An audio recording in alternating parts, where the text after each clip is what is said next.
Welcome, friends. This is James Corbett of CorbettReport.com. And this is James Evan Pilato of MediaMonarchy.com, and we both welcome you back to The New World Next Week, where, of course, you can find everything you need at NewWorldNextWeek.com. James, holy free holies, there's a new pope of I don't care, and that's what everybody's talking about in the world right now as I come to you March 13th, 2013. James, let's turn back, as we do so often here, to issues of health. And it has now been 2 years since the disaster at Fukushima.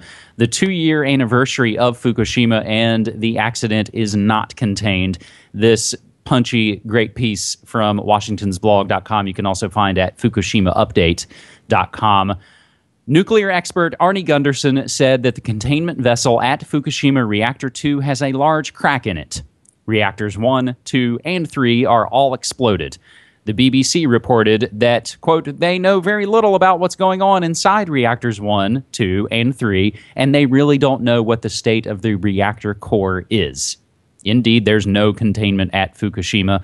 Large quantities of radiation are still leaking into the Pacific Ocean. The operator of the Fukushima plant says that it's impossible to keep storing radioactive water in the tanks, and that TEPCO will need to intentionally dump it into the ocean eventually. The area around Fukushima has become so contaminated that even the trees are radioactive, and Tokyo is almost as irradiated as Fukushima.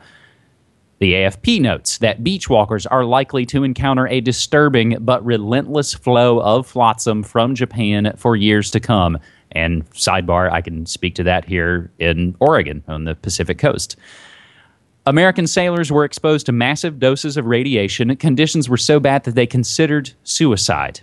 Many of these good men and women are now really sick. Both the Japanese and the American governments have abandoned them, however. TEPCO might not even meaningfully start work to decommission the plants until the radiation level drops, which would be decades from now, or when the technology miraculously appears to clean it up. It's now been officially admitted that the accident was caused by the collusion between government and nuclear industry. Even a worker at Fukushima nuclear plant succinctly notes, even an elementary school kid knows that TEPCO always lies. We have been fooled by the government. We don't mean to pick on Japan. After all, the American government is even dictating some nuclear policy in Japan. American reactors are even more dangerous than Fukushima. And a secret report confirms that Southern California Edison, Con Ed, knew of major problems at the San Onofre nuclear plant, but went ahead and let the slipshod expansion and remodeling project continue anyway. James, we also have another link to, again, your own FukushimaUpdate.com about some of the protests on the radioactive second anniversary of Fukushima. James. Absolutely. Again, this is a great short piece by Washington's blog. It's well researched and well linked, as all his work is, so I hope people will get that article and send it out. I know a lot of people have retweeted it from Fukushima Update, so I'm glad to see that. It is important to keep this in mind, and it is important to realize that the problem certainly has not been solved. It is not contained. It is not going away anytime soon. They're estimating 30 to 40 years for the cleanup alone, and that, of course, doesn't mean that that would get rid of what's actually happening in the reactors themselves. That will be going on for tens of thousands of years. So this is an ongoing nightmare, and it still is a problem. And unfortunately, whatever impotence or motion there was in the Japanese public towards actually changing off of nuclear power seems to be dwindling. There were some impressive protests there in Tokyo just leading up to the 3/11 anniversary, but they were they seem to have been a more of a one-time thing than the weekly thing that we were seeing last year with the hundreds of thousands marching out onto the streets. And now that we have the new Abe prime ministership here, it looks like it's just going to be stay the course with nuclear.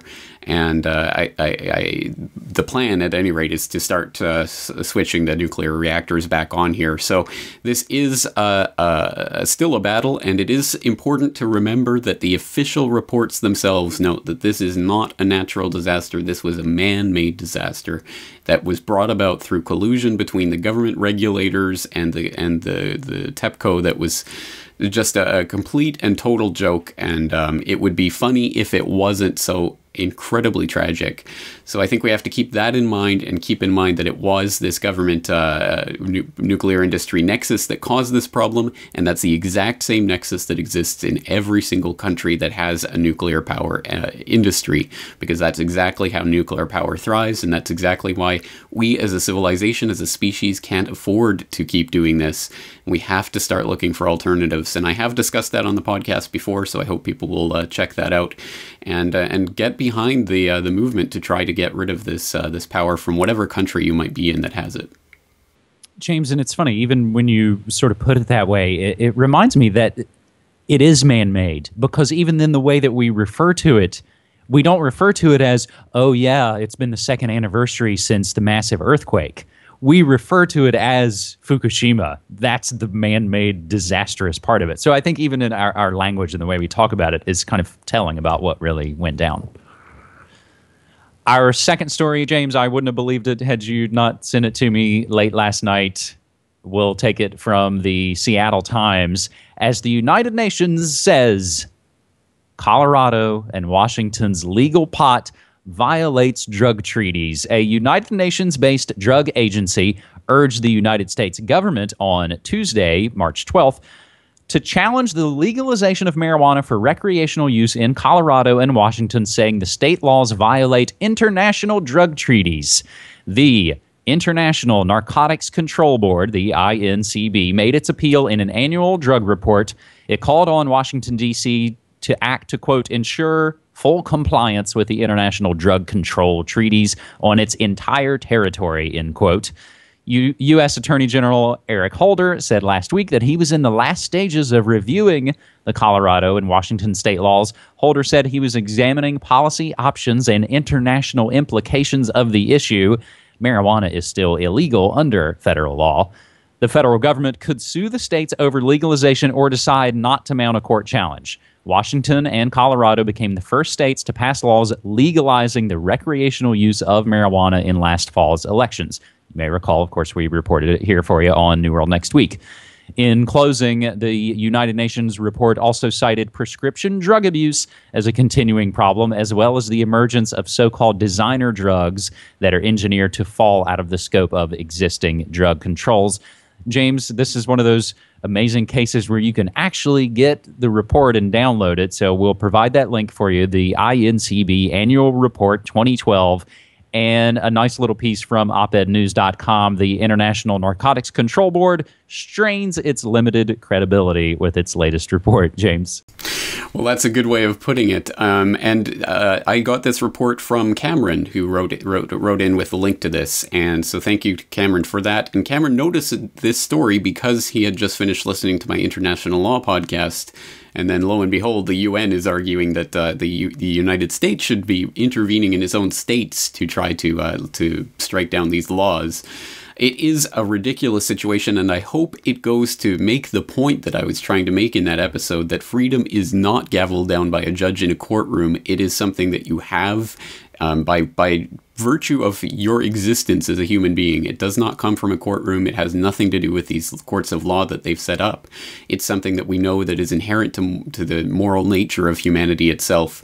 And when you start giving away that power and start acquiescing to that, it can be just arbitrary. A court can rule that it's legal one week and illegal the next, and men in uniforms with shiny badges can come on your door and lock you in a cage for doing that activity.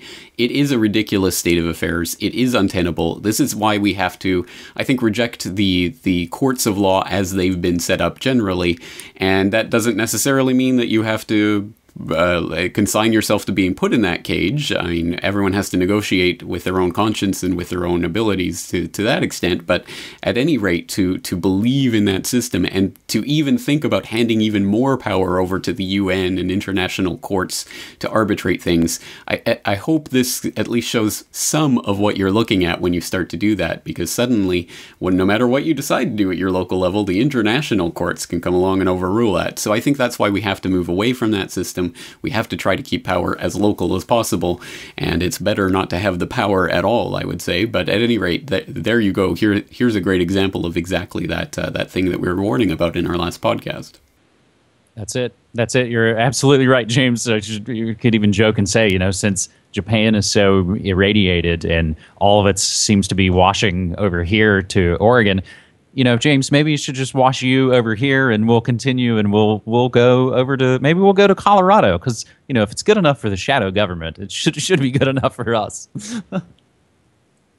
Our third story, James, this week is a somewhat positive one. Again, we always have to take our positives, where we can find them and take them with a grain of GMO salt. Whole Foods announces mandatory GMO labeling by 2018, and we'll grab this from naturalnews.com.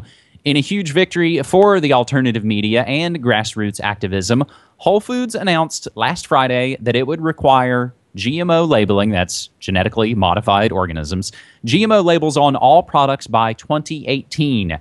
The announcement deals a significant blow to Monsanto, DuPont, and all the other GMO pushers who openly admit that they want consumers to remain ignorant about what they're eating. It's a brilliant move for Whole Foods, given that by 2018, anyone who wants to be certain whether they are avoiding GMOs will gladly choose to do all their shopping there. After all, if Albertsons, for example, doesn't require GMO labeling while Whole Foods does, in which store would you rather shop? The real story here is that everything that led up to it, and this Natural News piece goes into some of the minutia of that. However, it's worth noting, I think probably a good turning point in all this was the 2012 release of the Organic Spies video, in which Whole Foods employees were caught on camera lying to customers about GMOs.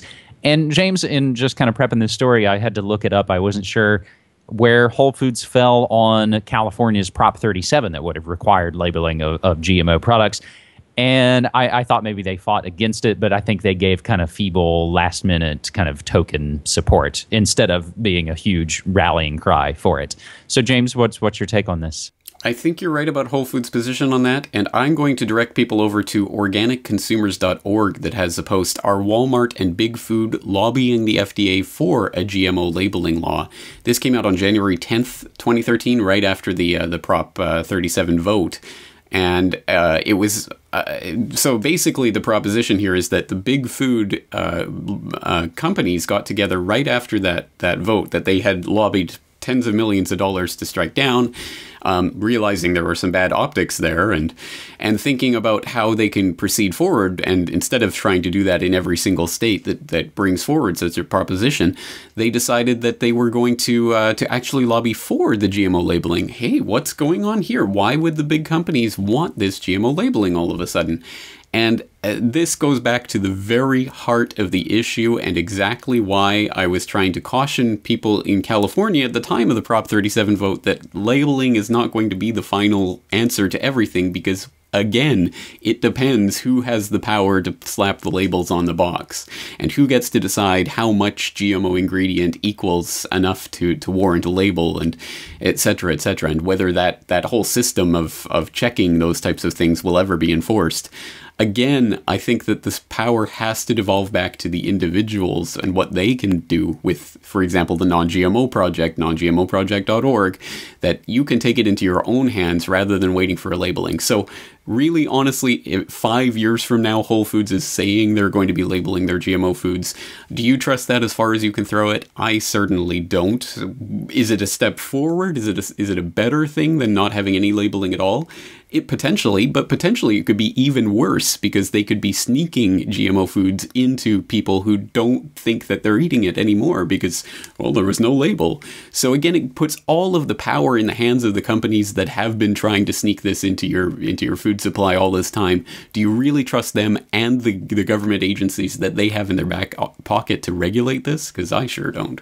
Nope. Nope, absolutely not. James, and I think virtually overnight, who became the biggest seller of organic food in America but Walmart? So of course they're gonna get out in front of this issue. James, we could probably just do a monthly kind of food and health episodes. Maybe we can carve out some time. We should try and look into that in the future. I agree. It's absolutely vital to what's going on, and it is, again, one of those things where all of the power really does rest in our hands. We really can take it literally into our own hands and to get around this whole food system that's being put around us. And it's so important that we start thinking about this now before it's all hardwired into our society. James, you're absolutely right. In closing, we'll, as always, remind folks that all of these sources that we mention, all of the news stories, we'll include them in the show notes so you can go do more research on your own. We're by no means sitting here on our high horses that we know it all and we're telling it to you. This is educational for us. That's, James, that's why we do this. I think it empowers me. So hopefully we can share that and it empowers you guys, because that's what this is all about. So in closing, James, I'll just mention that for all your needs of paranormal popes and occult comets, come over to Ground Zero, where I work as producer. And on the note of the Corbett Report, I'm going to be having a podcast episode talking about solutions, talking about pirate internet. So I hope people will stay tuned for that. We've got a conversation with Jack Blood that we'll be throwing in there and some other information. So stay tuned for that. That'll be coming out this Friday on Corbett Report. And until then, thank you all for watching. See you next week. Thanks so much, James. Take care.